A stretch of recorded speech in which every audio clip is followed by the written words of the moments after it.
મનાલીથી Atal tunnel traffic jam. આપણે હે ને પાછળ ગાડી બીજા ભાઈબંધને દઈને હાલીને નીકળી ગયા. 5 કિલોમીટરની લાઈન બતાવે એટલે મેં કીધું થોડું હાલી લે.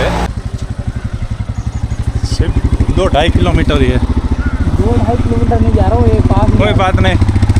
તો જો હવે તમને ટ્રાફિકના લાઈવ દ્રશ્ય દેખાડી. એક મિત્રએ લિફ્ટ આપી દીધી ચાલુમાં. જો આવી હાલત છે. 5 કિલોમીટર ટ્રાફિક છે. આપણે ગાડી મૂકીને નીકળી ગયા. એક ભાઈબંધને કીધું કહું તું લઈને આવજે, 1 કલાક હલવાનો. આપણે મનાલી જોઈ નાખીએ. જો ઇધર જાને આપકો. ચલો થેન્ક યુ. થોડીક વાર બાઇકમાં મજા આવી ગયો, પણ માગવાથી બધું મળી જાય, પણ માપે માપે માગવું જરૂરિયાત મુજબ. જો હજી ટ્રાફિક જામ જ છે અને રિક્ષા કરી લીધી. મેં કીધું થોડીક રિક્ષાની સવારી કરી લઈ, આગળ ઉતરી જાઓ એટલે પેલા વાહેવાળા આપણે કલાકે પહોંચશે.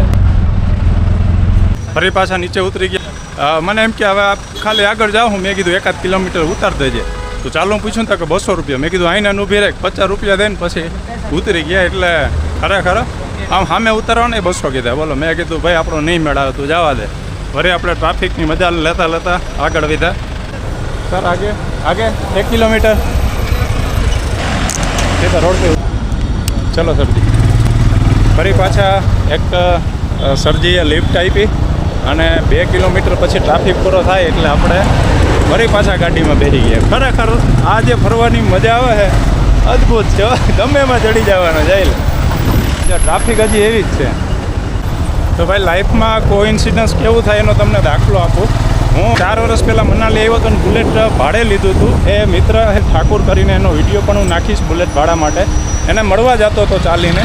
તો જે મિત્રએ લિફ્ટ આપી ને એ એના મિત્ર જ છે. મારે વાતચીત થઈ તો કે અમારી બેયની શોપ બાજુમાં છે ને હું ત્યાં જ જાઉં છું. એટલે હવે સીધું ઠેકાણે જવાનું આપણે ગાડું મળી ગયું.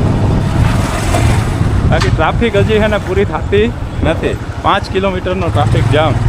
તો ભાઈ આ છે ને બધી અદ્ભુત યાત્રાઓનો એક ભાગ છે. ખાલી હોટલમાં રહેવું, સારું ખાવું એ જ યાત્રા નથી.